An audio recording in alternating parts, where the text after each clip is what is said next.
안녕하세요, 링고스파이 카일입니다. 오늘은 아일랜드에서 집을 구할 때 알아야 되는 용어들에 대해서 한번 정리해보는 시간을 갖도록 하겠습니다. 아일랜드에서 집을 구할 때는 아무래도 한국하고는 조금 다른 환경, 집을 구하는 방법 때문에 조금 생소하실 수 있을 거라고 생각해요.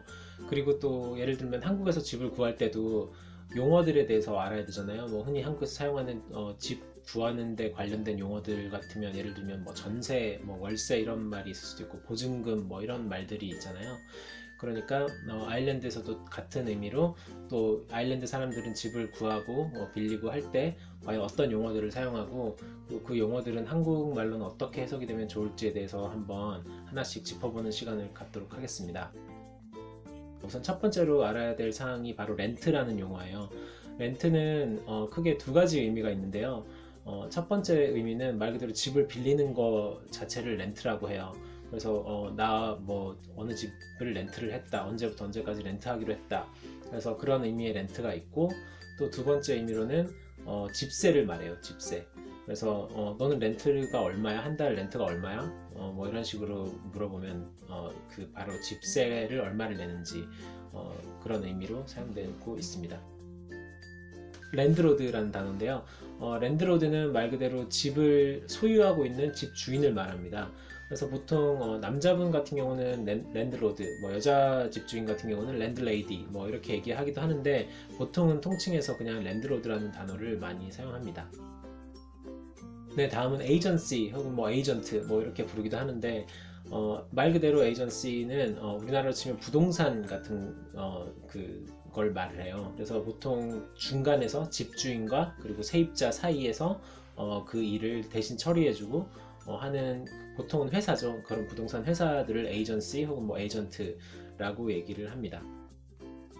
하우스홀더는 집을 현재 자기 명의로 빌려서 그 집을 관리하고 있는 사람을 말합니다. 일종의 세입자라고 할 수 있어요. 하우스홀더는 근데 세입자와는 조금 다른 이유가 뭐냐면, 세입자는 말 그대로 그 집 안에 들어와서 뭐 세를 내면서 사는 사람들을 말하잖아요. 근데 하우스홀더는 그 중에서도 집을 실제로 관리하는 사람. 예를 들면 보통은 어떻게 이루어지냐면, 계약을 집주인 랜드로드 혹은 랜드레이디와 계약을 하우스홀더가 해요. 한 다음에 그 집을 계약을 했으니까 계약서가 있잖아요.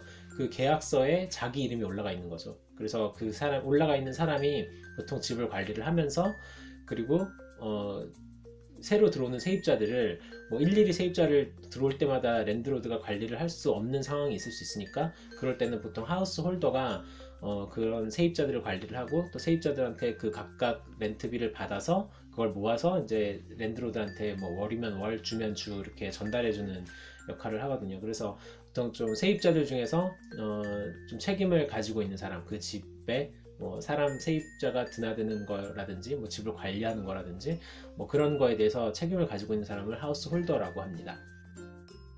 뷰잉은 집을 보러 가는 걸 얘기를 해요. 집을 내가 이제 온라인 같은 데서 이제 물건을 확인을 하고 그 중에서 괜찮은 집이 있었을 때 연락을 뭐 하우스홀더나 아니면은 뭐 랜드로드나 부동산인한테 연락을 하고 약속을 잡는 거죠. 며칠 몇 시에 이 집 주소가 어디니까 여기로 와라, 거기서 만나자 라고 하면은 그때 시간에 맞춰서 이제 뷰잉을 가는 거거든요. 그래서 뷰잉을 하실 때 주의할 점을 몇 가지 말씀을 드리자면, 우리나라와 좀 달라요, 이 집을 구하는 방식이. 그래서 우리나라 같은 경우는 내가 예를 들어서 집을 구경을 하고 이 집이 마음에 들고, 그리고 가격대도 내가 원하는 가격대고 하면은 바로 나 입주하고 싶습니다 라고 의사를 밝히면 보통 대부분은 문제없이 입주를 할 수 있잖아요.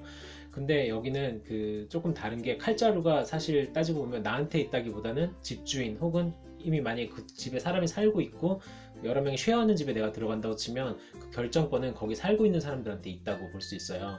그렇기 때문에 내가 집을 보러 갔는데 집이 마음에 들어요. 그러면은 항상 좀 어필을 할 필요가 있어요. 내가 이 집을 꼭 들어가고 싶고, 예를 들면 이 집에 하우스 룰이 있으면 그 룰을 내가 잘 지킬 수 있는 사람이고, 청소도 자주 하고, 난 깔끔하게 청결하게 항상 뭘 유지하는 사람이다. 그리고 뭐 노이즈를 시끄럽게 내지 않고, 그리고 또 뭐 파티도 너무 많이 하지 않고, 뭐 이런 것들의 그런 지켜져야 할 룰들에 대해서 나는 잘 지킬 수 있는 사람이다 라고 어필을 할 필요가 있어요.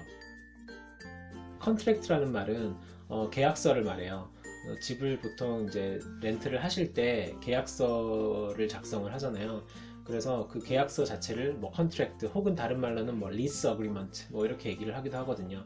그래서 보통 뭐 컨트랙트 아니면 리스 어그리먼트는 집을 계약할 때 쓰는 계약서라는 말입니다. 디파짓은 우리나라로 치면은 보증금 같은 개념이에요. 근데 우리나라의 보증금과는 조금 다른 이유가 뭐냐면 보통 아일랜드에서 디파짓은 월세랑 가격이 거의 비슷해요. 같거나 혹은 뭐 조금 높거나 조금 낮은 경우가 있긴 한데 일반적으로는 렌트와 같은 가격을 디파짓으로 내요. 그래서 예를 들면 집을 처음 찾았을 때는 첫 달 방세 그리고 첫 달 방세와 동일한 금액의 디파짓을 내고 이제 입주를 하게 되거든요. 그래서 처음 집을 찾으실 때는 첫 달 예를 들면 방세가 뭐 500유로다 그러면은 처음에 이제 계약을 하고 들어가실 때는 1000유로를 내고 들어가셔야 되는 거죠. 그래서 500유로는 디파짓으로 묶어두고 그 다음에 500유로는 첫 달 방세로, 그래서 다달이 방세를 내시면 되고, 디파짓 같은 경우는 보통 시큐리티 디파짓이라는 말도 많이 하거든요. 그 보증금을 받는 이유는 말 그대로 내가 집에서 들어가서 세입자로서 살다가 뭐 집에 기물을 파손했을 수도 있고 뭐 여러 가지 이유가 있겠지만 내가 집을 이사 나오기 직전에 인스펙션이라는 걸 하게 되는데, 집을 이제 집주인 혹은 뭐 부동산이 껴있는 계약이면 부동산이 이 사람이 집을 비워주기 전에 혹은 비워주고 나서 집을 한번 싹 검사를 해요. 그래서 뭐 어디 파손된 건 없는지, 망가진 건 없는지, 뭐 없어진 물건은 없는지, 뭐 그런 것들을 확인을 한 다음에 그거에 대해서 아무런 문제가 없다라고 판단이 되면, 인스펙션을 성공적으로 마치면 그 시큐리티 디파짓을 세입자한테 돌려주게 되는 거죠. 그래서 보통 디파짓 같은 경우는 처음에 들어갈 때 내고 이사를 나오고 나서 인스펙션이 끝난 이후에 그건 뭐 계약에 따라 다르긴 하지만 보통은 한 달 이내에 디파짓을 인스펙션을 마치고 디파짓을 돌려주도록 되어 있어요.